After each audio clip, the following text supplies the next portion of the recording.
bienvenue parmi les Digital Doers, le podcast de ceux qui font le e-commerce. Coproduit avec One-to-One Retail e-commerce Monaco, le rendez-vous incontournable pour tous les acteurs du marché, organisé par Comexposium. Je suis Cyril Duplessis et acteur du changement dans le digital depuis plus de 20 ans. Je donne ici la parole à ceux qui font notre écosystème, prestataires comme commerçants. L'idée est de comprendre le marché et de nous intéresser aux enjeux et aux perspectives du retail et de l'e-commerce en France. Nous recevons soit un retailer seul, soit un prestataire accompagné d'un retailer. Vous êtes de plus en plus nombreux à écouter les Digital Doers et je voulais vous remercier pour votre fidélité. N'oubliez pas de vous abonner et de voter 5 étoiles pour ce podcast. Vous pouvez même laisser un petit commentaire sympa, ça fait toujours plaisir. Bonne écoute à vous, toujours sans coupure.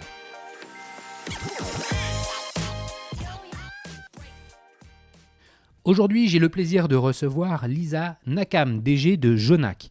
L'histoire de Lisa est très intimement liée à celle de Jonac, puisqu'elle est la petite fille du fondateur de la marque née en 1964. Avec son frère Marcel, elle a pris la tête de l'entreprise familiale en 2012. L'objectif ? L'inscrire dans le futur pour maintenir la success story. Et vous le verrez, le digital a toute sa place. Les résultats sont là. Cette marque parisienne de chaussures de mode pour femmes s'est incroyablement développée en 10 ans. En 2020, elle a plus de 100 points de vente avec une présence internationale qui s'amplifie. Le canal de vente e-commerce fait partie intégrante du dispositif de distribution.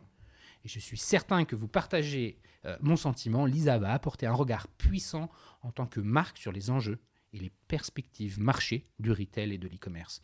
Alors on ne change pas une formule qui gagne, nous allons aborder les mêmes 3 grands thèmes qu'avec nos autres invités, à savoir à l'été 2020, qui est le consommateur, quels sont ses comportements d'achat, bref, comment le marché se comporte-t-il. Ensuite nous aborderons les évolutions et les adaptations du retail et du e-commerce dans ce contexte. Et enfin, nous discuterons de la façon avec laquelle les annonceurs peuvent prendre la parole, quel type de relations les marques peuvent ou doivent entretenir avec leurs clients. Alors, bonjour Lisa, merci beaucoup d'avoir accepté mon invitation. Avant de commencer, pourrais-tu te présenter en quelques mots ? Bonjour, merci à toi de m'avoir invitée. Je m'appelle Lisa et donc je co-dirige l'entreprise Jonac depuis bientôt une dizaine d'années. Et je m'occupe plus particulièrement de toute la partie digitale et de toute la partie wholesale. Donc Jonac, effectivement, tu l'as souligné, tu le diriges avec ton frère, je l'ai dit en introduction, Marcel. Vous avez repris vous avez pris une position forte dans la gestion de l'entreprise tous les deux.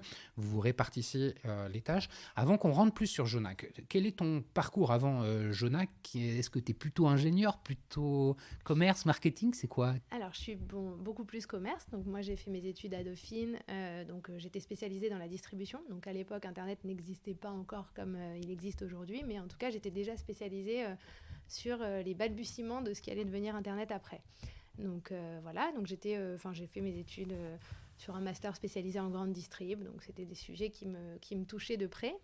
Ensuite, j'ai un profil très, très langue. Donc, j'ai fait pour mon plaisir un master de linguistique en plus aussi. Mais là, vraiment, c'était que du plaisir. Voilà. Et après ça, j'ai été donc faire mes études à l'étranger.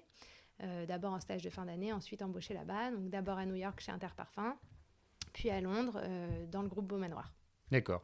Donc, tu as fait plutôt du marketing pour ces entreprises-là ? Alors, j'étais vraiment au développement. Au développement. Voilà. Est-ce que ça t'a bien préparé à, en 2012, arriver dans l'entreprise familiale ? Oui, c'était l'objectif. En fait, depuis petite, je savais que j'avais envie de rejoindre mon père dans l'entreprise et de faire avancer en fait, ce dans quoi je baignais depuis toujours. Donc mon affinité était clairement plus marketing depuis le départ. Donc moi, j'aime les changements, j'aime voir de nouvelles choses tout le temps. Donc c'est vrai que c'est assez naturellement que quand j'ai rejoint mon père, j'ai voulu développer des choses qui n'existaient pas. Donc d'où le marketing. Parce que, alors c'est intéressant, on s'arrête 2 secondes. Tu arrives en 2012 dans l'entreprise. Comment tu l'as décrit, l'entreprise en 2012 ? Puisqu'il y a eu beaucoup de choses qui ont été faites, on va y revenir. Mais quand tu arrives dans l'entreprise, elle est comment ? Elle est comment ? Donc en fait, mon père est toujours là actuellement. Il faut quand même savoir que c'est lui qui a fait la base qui nous permet de travailler aujourd'hui. Et il continue d'ailleurs de gérer toute cette partie produit. Mais avant, il gérait et cette partie produit et tout le reste. Donc c'était vraiment une entreprise qui ne reposait que sur lui. Donc il a fallu mettre en place beaucoup de choses, beaucoup de process. On était quand même... toute la partie logistique n'était absolument pas traitée pour pouvoir faire du digital après. C'est-à-dire qu'on n'avait pas d'EAN sur les boîtes. Ouais, tu avais en fait un réseau de magasins. Ouais. À l'époque, il était constitué de combien de points de vente, tu te souviens, il y a une petite dizaine d'années? On devait en avoir déjà quand même une cinquantaine, une soixantaine. Mm-hmm. Donc on ne faisait quasiment pas de wholesale. Donc Mm-hmm. on n'avait pas de points de vente à l'international, on n'avait pas de redistributeurs type Multimarque, Zalando, Sarenza, Redoute, tout ça n'existait pas. On n'avait donc pas encore de digital non plus, évidemment. On ne faisait pas du tout de marketing, nulle part, aucune communication où que ce soit, ni communication média, ni communication digitale, enfin vraiment... Une entreprise qui était encore dans, entre guillemets, l'ancien monde. Voilà. C'est un peu péjoratif, mais c'est pour illustrer le fait qu'elle n'était pas digitalisée du tout. Oui. Et finalement, ton arrivée, elle a lancé le chantier de la digitalisation de l'entreprise. Complètement. Donc en fait, alors bon, déjà, il a fallu mettre les briques qui allaient permettre de faire ça ensuite. Donc c'est pour ça que voilà, c'était vraiment la notion de logistique et de RP qu'on n'avait pas. Et donc forcément, il allait falloir mettre en place ça pour pouvoir ensuite grossir. Donc ça, c'est ce qui nous a pris les premières années avec mon frère. Une fois que tout ça a été mis en place, on a pu commencer sur le digital, clairement, et sur le wholesale de la même manière, parce qu'en fait, ils sont très liés. Quand je dis wholesale, aujourd'hui, sur une marque comme la nôtre, la plus grosse partie de notre chiffre d'affaires est faite par des multimarques digitaux. D'accord. Donc, un point qui est important, puisque en fait, quand on a un réseau de distribution de magasins, il y a différents modèles qui existent, complètement intégrés ou en franchise. Complètement. C'est très différent dans la gestion du déploiement du canal digital, puisqu'il peut y avoir des conflits d'intérêts avec des franchisés chez Jonac. Donc, on n'a pas eu le sujet puisqu'on n'a pas de franchisé. Donc, c'est un réseau qui est entièrement en propre. Tous les magasins sont des succursales qu'on détient. Voilà. Il y a peut-être un franchisé qui reste historique parce que c'était quelqu'un... oui, mais globalement, donc, le réseau est en propre. Entièrement et donc, intégré. C'est une grande facilité pour nous parce qu'on n'a pas du tout à gérer ce problème de... qui pourrait intervenir si on gérait des zones et qu'on rentrait en conflit avec le digital sur certaines parties. On n'a pas ce sujet. Tous ces chantiers ont été mis, tu as commencé à les lister, ont été mis en production. Le marketing est arrivé, oui. La promotion est arrivée. Aujourd'hui, les réseaux sociaux sont arrivés. Aujourd'hui, comment tu pourrais définir Jonac 10 ans après, presque 10 ans après? C'est en fait, quelle est la proposition de valeur? Alors, c'est pas toujours très beau de parler comme ça, mais ça illustre assez fortement ce que vous proposez à vos consommatrices. J'ai lu, je crois, quelque part en préparant cette interview, que tu disais, oui, on a bien ciblé il y a 10 ans que nos concurrents, eux, ils avaient peut-être un peu d'avance. Et dans 10 ans, il ne fallait pas qu'on soit à la peine. Et j'ai cru lire que tu te comparais à des gens comme Cézanne. Alors bon, Cézanne, ils sont beaucoup plus jeunes que nous, mais en tout cas, ils font des choses très bien, clairement sur le digital. Alors, se comparer à eux, non, ça me paraît difficile parce que c'est vraiment une marque D2C, donc nous, on vient du retail quand même. Donc justement, en fait, parce qu'on vient du retail, il faut se développer sur le digital d'une certaine manière, mais on ne peut pas se développer de la même manière qu'une marque qui est complètement digitale. Voilà. Après, donc nous, notre proposition de valeur, donc on vend des chaussures pour femmes. Le point central, c'est clairement la mode. Donc on vend des chaussures pour femmes à la mode avec un bon rapport qualité-prix. C'est vraiment ça l'important. Donc on a en fait toute la stratégie de l'entreprise repose un peu sur cette notion de un peu de transparence, de franchise vis-à-vis du client. Et en fait ça se ressent même dans notre rapport qualité-prix. En fait, depuis toujours, on a un petit peu cassé le marché en arrivant avec un produit qui est fait en Europe, au Portugal, dans des usines qui travaillent uniquement pour Jonac. On travaille des cuirs et on propose pourtant un prix qui est sensiblement le même, voire même plus faible que des marques qui vont proposer du Made in China sur des produits synthétiques. Donc voilà, mais à côté de ça, on mise sur les volumes en fait. On a clairement des marges qui sont plus petites que d'autres concurrents, mais on fait plus de volume et c'est ce qui nous permet d'être là aujourd'hui.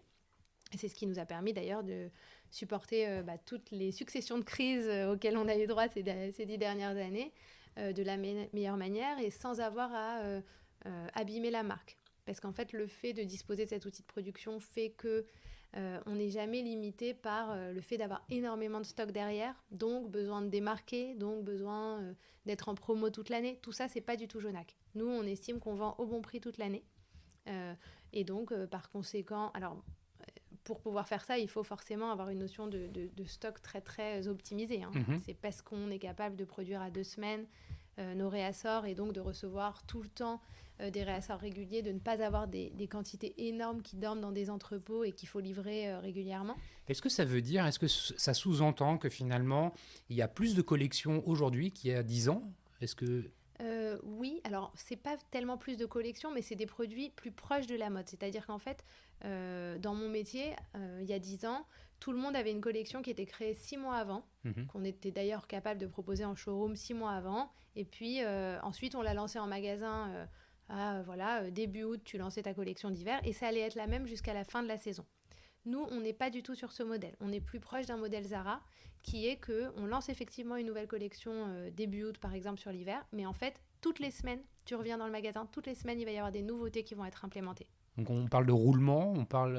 Oui, c'est ça. C'est vraiment... c'est du... Enfin, on travaille déjà à flux tendu et en fait, on a vraiment des nouveautés qui rentrent régulièrement et même chose aussi, des produits qui ont été créés mais qui ne vont pas forcément se vendre très très bien et qu'on va arrêter. Donc, on ne retrouvera peut-être pas jusqu'à la fin de la saison en magasin. Alors, ce que tu dis est très important parce que ça souligne finalement l'importance de la production. Est-ce que quand tu es arrivé il y a bientôt 10 ans, la production était la même? Elle était capable de faire déjà ces productions Voilà, c'est pour ça qu'il faut, rendre à César ce qui est à César et que clairement, en fait, quand on est arrivé, on avait une base très très forte que mon père avait réussi à créer. C'était ça, c'était ces usines partenaires, cette capacité de production que peu avaient. C'est qu'en fait, ça faisait effectivement déjà 20 ans qu'il travaillait avec ces usines, qu'il avait décidé de ne pas partir en Asie par choix, et que par conséquent, on travaillait avec ces usines. Elles ne travaillaient que pour Jonac. Elles sont capables de faire tous les changements qu'on peut vouloir faire, que ce soit au niveau des pointures, que ce soit au niveau des matières, que ce soit au niveau des couleurs. Elles sont complètement flexibles et ça nous a donné en fait cette capacité de réactivité vis-à-vis du marché. Donc aujourd'hui, il y a un outil industriel, entre guillemets, enfin de production, avec une supply chain qui est performante, qui permet de mettre régulièrement les collections à jour dans les magasins. Je le disais en introduction, il y a aussi cette dimension internationale. Elle n'était pas présente il y a 10 ans. Non. Aujourd'hui, vous avez une présence qui s'accroît de plus en plus à l'international. Est-ce que tu peux nous en dire 2 mots c'est quoi aujourd'hui Jonac à l'international? Donc, aujourd'hui, donc, à l'international, donc, c'est essentiellement quand même des corners dans les grands magasins. Donc pour le moment, donc, on a ouvert progressivement les différents corners de grands magasins internationaux. Ça va de Robinson, Tangs sur l'Asie, le Corte Maison Inglés Simons. Alors, on est peu présent en Europe. D'accord. Aujourd'hui, en Europe, on est encore très peu présent et encore moins sur l'Europe du Sud parce que c'est des marchés très difficiles. C'est des marchés de production. En fait, que ce soit l'Espagne ou le Portugal, c'est des pays, même l'Italie, c'est des pays producteurs de chaussures. Par conséquent, il y a énormément d'enseignes en fait qui ne sont pas des marques mais qui produisent des chaussures, enfin qui font des produits qui sont honnêtement assez proches des nôtres en termes qualitatifs. Donc, il n'y a pas de marque. Il n'y a pas de marketing derrière, mais on va dire qu'il y a cette culture encore d'acheter des produits dans des magasins comme ça. Par conséquent, c'est un marché qui est un petit peu plus difficile à attaquer, sur lequel on... Alors, je t'ai coupé. C'est quoi les marchés sur lesquels vous vous êtes implanté? Voilà, donc sur les marchés, donc on a commencé, typiquement, donc le Canada, chez Maison Simons. On va être donc sur l'Asie, on va être sur Hong Kong, sur Singapour, on va être sur Dubaï, sur Riyad, la Turquie. Alors on était même censé ouvrir en Iran, mais ça a été un petit peu décalé sur des zones comme ça. Mais voilà, on est en Australie chez Myers pour la première saison là. Donc on a ouvert un petit peu dans différentes zones en fonction des demandes des grands magasins, parce que très souvent c'est eux qui viennent à nous. On a aussi ouvert sur la Russie, donc notre première boutique à Moscou. Donc là, tu parles d'une boutique. Avant, tu parlais des corners dans les magasins, et je comprends l'intérêt qu'il y a à le faire, puisque c'est un carrefour d'audience, entre guillemets. Enfin, c'est là où il y a les consommateurs. C'est relativement facile. Vous avez des magasins en propre, là, tu cites la Russie. On a commencé le développement en propre cette année avec la première boutique en Russie. Donc, je pourrais vous en dire plus l'année prochaine, j'espère. Ouais, il y a une volonté forte de déploiement à l'international. C'est vraiment... Oui. Pour Jonac, un relais de croissance qui est très fort. Oui. Et puis après, via le digital, on se rend quand même compte qu'aujourd'hui, sans investissement marketing particulier, on est quand même capable de faire 15% de notre chiffre sur l'inter, ce qui est important. Parce Parce que pour le coup, aujourd'hui, je ne mets pas du tout de budget. L'acquisition, Non, rien. Vraiment. Donc, c'est du naturel. Eh ben, écoute, merci pour ce préambule, cette présentation. On voit un peu mieux qui est Jonac. Et pour nous, les hommes qui ne sommes malheureusement pas clients de Jonac, ce sont des chaussures de mode pour les femmes. On comprend mieux et c'est intéressant de voir un peu toute la mécanique que tu as mis en œuvre derrière pour faire un outil performant.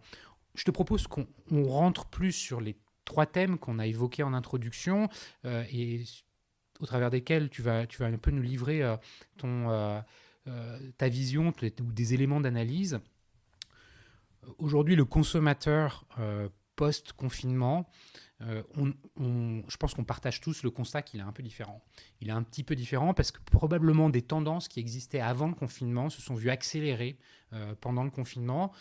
On parle du Made in France ou du local. Tu parles de l'Europe, quelque part, c'est déjà du local à l'échelle de la mondialisation. Tu ne fabriques pas en Asie, mais au Portugal ou en Espagne, c'est finalement quelques milliers de kilomètres d'ici. Il y a aussi les notions RSE et puis la question derrière de la sensibilité au prix. Est-ce qu'on perçoit le consommateur avec la même sensibilité au prix aujourd'hui ? Bref, comment tu perçois ces consommateurs aujourd'hui ? Oui, je pense qu'effectivement, il y a eu des vrais changements à ce niveau-là. Je pense qu'on a avancé sur cette importance, en fait, effectivement, de consommer plus proche. Nous, c'était des choses qu'on avait déjà quand même en tête, mais simplement parce qu'on est une entreprise familiale. Donc, toute la notion d'éthique, elle était quand même très présente chez nous. On n'a jamais fait de sac en plastique. Mon grand-père, imaginez, il y a 55 ans, il était déjà avec des sacs en tissu parce qu'il se disait que on vend des chaussures avec du papier de soie, dans des cartons, dans des boîtes à chaussures. Et si on en rajoute en plus... Finalement, vous avez dans votre ADN une réponse qui colle aux attentes. Mais revenons sur les consommateurs. Comment, parce que finalement, avec tous les points de vente que vous avez, vous êtes en capacité de percevoir leurs réactions par rapport... Est-ce qu'ils attendent quelque chose ? Est-ce qu'ils font des commentaires auprès de vos vendeurs un peu différents ? Est-ce qu'il y a des éléments qui vous permettent de sentir un peu, avec le service client, je ne sais pas, le marché, il est comment ? Le marché, alors aujourd'hui, moi j'ai quand même l'impression que ça existait déjà avant, c'est juste que ça s'est accéléré, mais clairement, voilà, cette envie de savoir où est-ce que c'est produit, cette demande qui revient régulièrement, parce qu'en France, on n'est pas obligé de marquer le Made in, ce qui est déjà rare, hein. Il y a beaucoup d'autres pays dans lesquels on est obligé de marquer le Made in, mais pas en France. Et aujourd'hui, on a cette demande qui revient régulièrement, même sur les cuirs. Avant, on te disait juste, est-ce que c'est du cuir, est-ce que ça n'en est pas ? Maintenant, c'est du cuir, mais quel animal ? Donc il y a beaucoup plus, les gens ont envie de savoir un petit peu plus comment est fait le produit, d'où ça vient, même comment est fait, d'où vient cette marque, quelles sont un petit peu ses valeurs, toutes ces questions en fait qui avant n'importaient pas du tout. En fait, t'achetais un produit pour le produit, alors qu'aujourd'hui on a un petit peu envie de gratter, de voir qu'est-ce qu'il y a derrière, est-ce que c'est propre, j'ai envie de dire. J'ai quand même l'impression que c'est des questions qui reviennent de plus en plus, et puis même quand on parle des success stories qu'on a autour de nous aujourd'hui, très souvent, c'est des sociétés qui vont là-dedans, qui vont vraiment vers plus d'éthique, plus de naturel, plus d'explication, plus de transparence. Pour moi, le consommateur, il est un peu là-dessus, et le Covid, ça a vraiment joué un rôle d'accélérateur. Un rôle d'accélérateur, oui. Et alors, est-ce que tu perçois que le consommateur, les consommatrices en l'occurrence chez Jonac, sont à la recherche du prix ? Est-ce qu'il y a plus aujourd'hui des arbitrages en fonction de deux produits qui pourraient avoir une différence de prix en défaveur de celui qui serait le plus cher ? Ou alors, au contraire, tu perçois comme... certains nous le disent, hein, comme Christophe Corfat de Boulanger la semaine dernière, qui nous disait que finalement, les consommateurs, ils se font plaisir et ils achètent des produits durables. Donc en fait, pas les premiers prix, mais plutôt des produits qui sont plus chers. Oui, moi je suis plus de son avis. Aujourd'hui, alors après, il faut quand même se rappeler que je suis dans la mode, donc c'est quand même vraiment des produits... c'est un achat coup de cœur aussi, mais aujourd'hui, c'est pas tant le prix qui va définir l'achat. Ouais, finalement. Chez nous, non. Ouais. Non. C'est-à-dire que je peux avoir, au sein de ma catégorie sandales, je peux avoir un best qui peut être une des sandales les plus chères de ma collection. Ça impactera... Aujourd'hui, c'est évidemment les produits les moins chers sur des saisons comme ça, là, avec peu de recul par rapport au Covid, les produits les moins chers simplement parce que les gens ont quand même perdu un petit peu de pouvoir d'achat. Donc oui, y a encore un peu ça, mais pour moi, sur du Jonac, aujourd'hui, le prix n'est pas central. En fait, c'est pas ça. De toute façon, si vous voulez, quelqu'un comme Boulanger, il va avoir beaucoup de prix dans son magasin. Moi, j'ai la disparité entre mes prix, elle est très très faible au Ouais, elle est final. faible, bien sûr. Bien sûr, Donc ça c'est vraiment coup de cœur, quoi. Ouais, je comprends. Alors justement, faisons la transition avec la façon avec laquelle Jonac a dû s'adapter pendant le confinement. Tes points de vente, ils ont été fermés pendant 2 mois. Oui. Ça a dû être forcément difficile. En plus, c'est la période pendant laquelle, j'imagine, il y a beaucoup de tes clientes qui s'équipent pour la saison estivale. Oui. Avant que tu nous dises comment vous êtes dépatouillé de cette situation, aujourd'hui, quand on enregistre le 6 juillet 2020, est-ce que les consommatrices sont revenues? Est-ce que il y a une fréquentation aussi forte que l'année dernière à la même époque? Non. Non, Honnêtement, j'aimerais dire oui, mais c'est pas la vérité. c'est pas la vérité. Non, Ouais. clairement, là, il n'y a pas... Enfin, si vous voulez, on a vu aux informations les queues devant les magasins, que ce soit Zara ou autre, mais concrètement, c'est simplement parce qu'il y a des conditions qui font qu'il y a moins de monde qui peut rentrer en même temps dans le magasin. Concrètement, on est loin, loin des chiffres qu'on faisait l'année dernière. D'accord. Les gens ont, à mon avis, encore un peu peur de sortir. Et puis après, la saison est... Dans mon métier, même si on a décalé les soldes au 15 juillet, on est quand même beaucoup trop tard. Les achats, le mois d'avril, le mois de mai, c'est des mois très forts. C'est à ce moment-là que tu t'équipes justement pour ta saison. Une fois que tu t'es pas équipé à ce moment-là, t'attends les soldes, tu fais avec ce que t'as.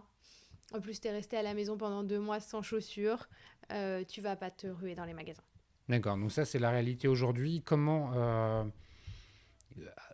Avant qu'on parle des enjeux du retail, et tu l'évoques, pendant le confinement, est-ce que le site évidemment, il n'a absolument pas compensé les ventes perdues en magasin, ça, je ne suis pas dupe, mais est-ce que tu as vu quand même un attrait plus fort pour les ventes online? Comment ça s'est passé? Alors, justement, ça va se recouper avec ce qu'on disait avant. Donc, nous, on a fermé le site pendant le premier mois.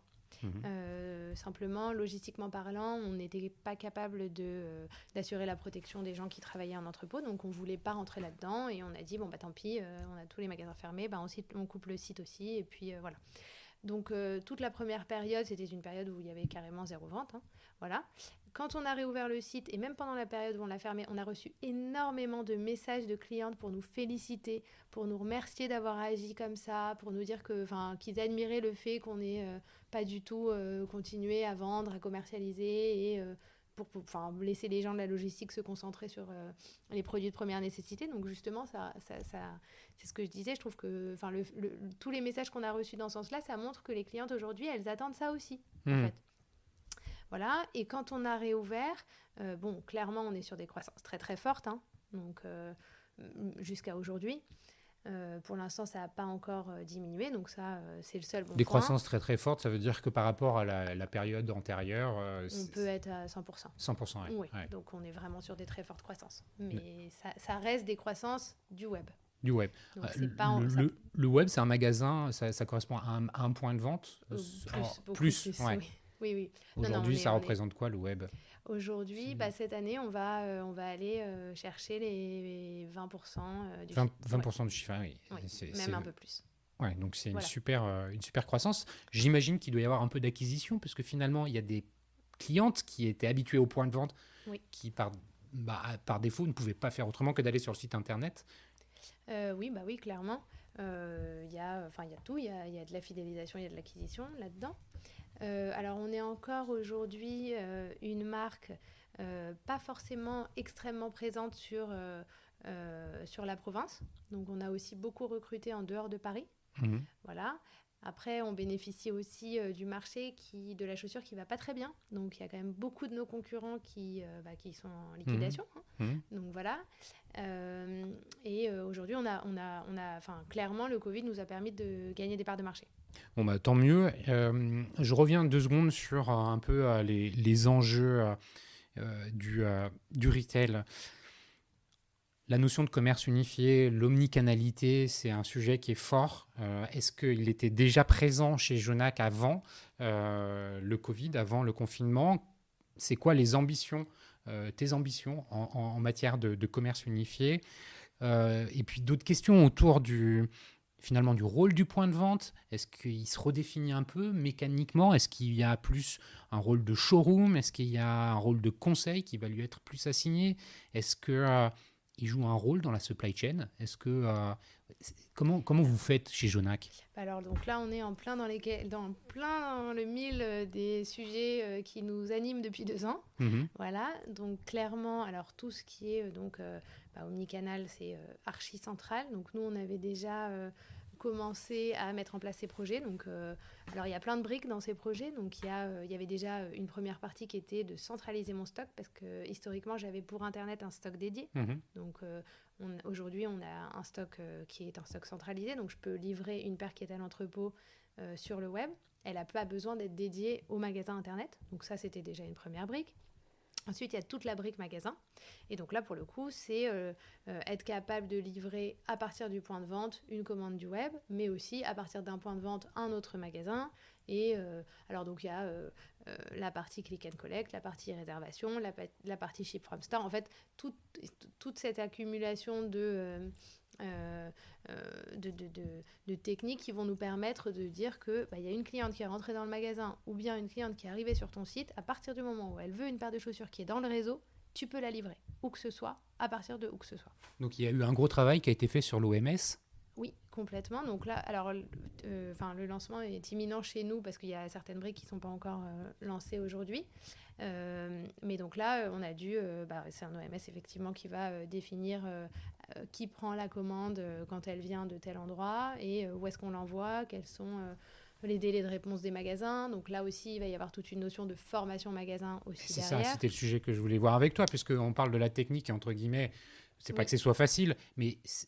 il y a toute une population de vendeurs qui se trouvent dans les magasins qui doivent être formés à ces nouveaux métiers finalement. Complètement, puisqu'en fait c'était un métier d'entrepôt. Il va falloir aller chercher une paire dans ta réserve, ok, mais après il va falloir la mettre dans un carton, mettre ton bon de livraison et ensuite le transporteur va venir la chercher pour livrer la cliente. Alors là-dessus, même chose, c'est en soi, donc ça va te permettre plein de nouvelles choses aussi, puisque ça va te permettre des livraisons plus courtes. Le fait d'avoir des points de vente un peu partout, ça va te permettre de livrer via coursier en 2 heures sur Paris, chose qu'on ne pouvait pas faire avant si ton entrepôt il n'est pas à Paris. Donc on va pouvoir aller plus loin. On va même pouvoir aussi peut-être augmenter les horaires de livraison. C'est aussi quelque chose qui est envisageable, prendre des livraisons sur rendez-vous. Enfin, tous ces services en fait qui vont être ajoutés à ce qui était proposé historiquement avec des livraisons qui ne venaient que d'un entrepôt. Là, il y a la livraison et c'est vraiment un enjeu clé, la supply dans cette proposition de valeur.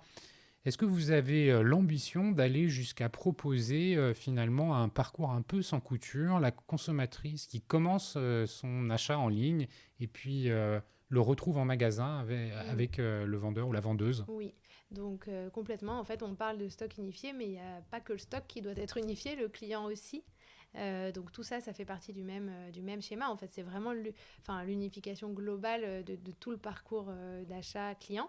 Et donc là, effectivement, il faut... alors, même chose, c'était quand même des choses... tu ne peux pas te réveiller aujourd'hui et te dire tiens, je vais lancer ça demain. Si tu ne l'as pas pris en compte depuis quelques mois ou années, parce que c'est des projets qui sont quand même longs à mettre en place. Il y a beaucoup de RP qui doivent dialoguer ensemble. Il y a quand même beaucoup d'éléments.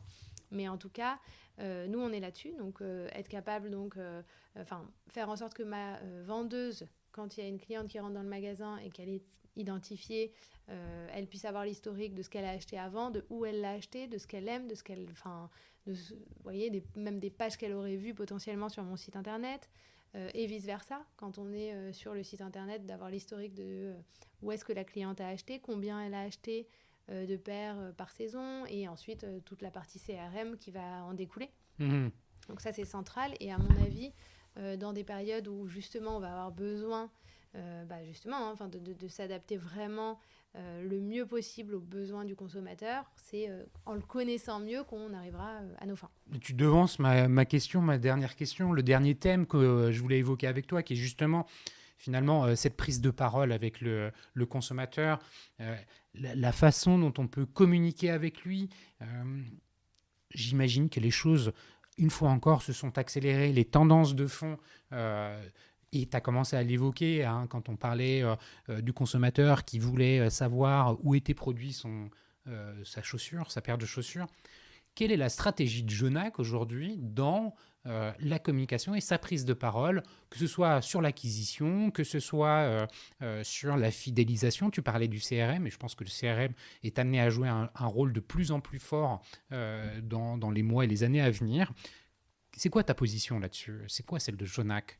Alors, aujourd'hui, déjà, nous, on va quand même beaucoup communiquer via les réseaux sociaux. Donc ça, c'est en termes de terrain de communication. Donc clairement, alors par rapport à nos clientes, c'est ce qui leur correspond le mieux. Donc voilà. Donc on va quand même prendre la parole beaucoup via Instagram, via Facebook essentiellement. Que ce soit pour leur parler tout court, sans forcément qu'il y ait un intérêt commercial derrière, mais juste pour garder le lien. Et par exemple, vous avez maintenu ce genre de communication pendant l'arrêt du site et pendant le confinement. J'imagine, je ne sais pas, je dis ça naïvement, mais vous deviez expliquer votre démarche. Tu disais qu'il y avait des retours qui étaient très positifs sur le fait que vous ayez arrêté pour, entre guillemets, préserver la sécurité sanitaire des personnels qui travaillaient dans les entrepôts. Vous avez fait un effort de communication, parce que sinon, ils ne l'auraient pas deviné. Oui, alors en fait, on a juste dit on est désolé, mais on arrête de livrer pour telle et telle raison. Mais après, oui, via les réseaux sociaux, on est vraiment, on s'est réinventé. On a parlé de toutes les choses qui nous tenaient à cœur. On a fait découvrir des entrepreneurs d'autres domaines qu'on trouvait intéressants. On a donné des recettes de cuisine. On a vraiment essayé d'élargir beaucoup le spectre en essayant de... Alors, même chose, on a aussi demandé aux clientes qu'est-ce qu'elles voulaient entendre. Est-ce que vous voulez qu'on continue de vous montrer nos collections? Est-ce que vous voulez qu'on vous parle d'autre chose? Qu'on vous change les idées? Qu'on vous... voilà. Et suite aux réponses, parce que le bon point d'avoir une grosse communauté comme la nôtre, ça permet aussi d'avoir toujours... C'est quoi la communauté? Donne-nous des chiffres. Aujourd'hui, on doit avoir 250 000 followers sur Instagram. Ouais. Et donc, il y a eu un retour, donc il y a une... communication réciproque finalement avec cette communauté que t'as animée, vous avez animée. Est-ce qu'aujourd'hui, j'imagine que vous avez un peu changé quand même le discours? Comment vous faites aujourd'hui? Vous reparlez de vos produits? Oui, on continue d'en parler, mais on a quand même tenu compte de ce qu'on a fait pendant cette période de confinement et aujourd'hui, on l'intègre aussi. C'est-à-dire qu'on continue à faire découvrir des artistes, que ce soit des peintres, des musiques, on essaye un petit peu de vraiment sortir de notre spectre. Et d'ailleurs, on parlait de Cézanne tout à l'heure, c'est quelque chose qu'elle fait très bien. Même son point de vente, quand on rentre dans ses points de vente, on dirait qu'on est un peu à la maison, il y a plein de choses. C'est pas un environnement commercial comme on a l'habitude de l'avoir. C'est expérimentiel. Voilà. Il y a expérimentiel. Nous, on avait tâché de faire ça aussi dans notre nouveau concept de magasin. Donc, quand on rentre dans nos magasins, il y a des livres, il y a des plantes. On n'est plus sur des concepts aussi... commerciaux qu'on en avait l'habitude, quoi. C'est pas un magasin H&M où vraiment tu as des stoïacs, des portants avec des produits. On n'est plus du tout là-dessus. Aujourd'hui, les gens, ils ont envie d'un environnement dans lequel tu te sens bien. Avant, l'objectif, c'était que la personne rentre et ressorte le plus vite possible avec son produit. Aujourd'hui, on n'est plus du tout là-dessus. On a envie qu'elle rentre et qu'elle reste, en fait. Qu'elle passe un bon moment. Qu'elle passe un bon moment, que ce soit une expérience. Demain, on pourrait ouvrir un bar dans nos magasins vous voyez, ce serait complètement logique, ça ferait sens. Est-ce que Jonac utilise le pouvoir, entre guillemets, des influenceuses? Beaucoup. Oui. Donc là, on ne va pas mentir non plus. Il y a évidemment toute une partie naturelle qui est due à la marque, c'est-à-dire qu'il y a toutes les personnes qui vont porter du Jonac et poster du Jonac parce qu'elles l'aiment bien. Mais après, donc, il y a toute une partie influence. Donc là... c'est le propre de toutes les marques. On fait envoyer des produits à des influenceuses et alors de leur choix, et puis ensuite elles vont pouvoir communiquer dessus. Donc pour moi c'est juste le magazine d'aujourd'hui en fait, ni plus ni moins. Au final, avant c'était envoyé à des éditrices et c'était envoyé à des rédactrices dans des magazines. Aujourd'hui c'est envoyé à des influenceuses. Le seul bon point c'est qu'en fait elles portent les vêtements, elle les habille d'une certaine manière. Vous voyez des looks en fait, et ça vous permet d'avoir un peu plus de vision de comment ce produit rend porté, et c'est pas juste une parution sur une page de pub avec une seule mannequin. Là, c'est vraiment sur une fille voilà, qui peut être de toutes les couleurs, qui peut être mince, qui peut être grosse, qui peut être... Enfin, vous voyez, il y a un peu tout ça, et ça permet en fait de beaucoup mieux visualiser le produit porté. Et ça permet à Jonac de faire porter ses valeurs, en fait. Oui. Les valeurs, justement, et ce sera un peu le mot de la conclusion, les valeurs de Jonac, comment tu les décris? On a compris qu'il y avait une volonté de transparence, de communication forte sur comment les produits sont fabriqués, une communication peut-être sincère vis-à-vis des consommatrices. Est-ce que je le définis bien ou est-ce qu'il faut utiliser d'autres mots? Non, mais oui, c'est clairement au cœur de nos valeurs. Voilà, on est une marque saine, j'ai envie de dire. On essaye de l'être à tous les niveaux, que ce soit professionnel avec nos partenaires, que ce soit vis-à-vis de nos clientes. Voilà, mais avant tout, on est une marque mode. Même chose, hein, on essaye vraiment d'avoir le fashion au cœur de toutes nos activités. Et puis, en fait, on se fait plaisir et on a envie que les clientes se fassent plaisir en achetant du Jonac. C'est vraiment ça.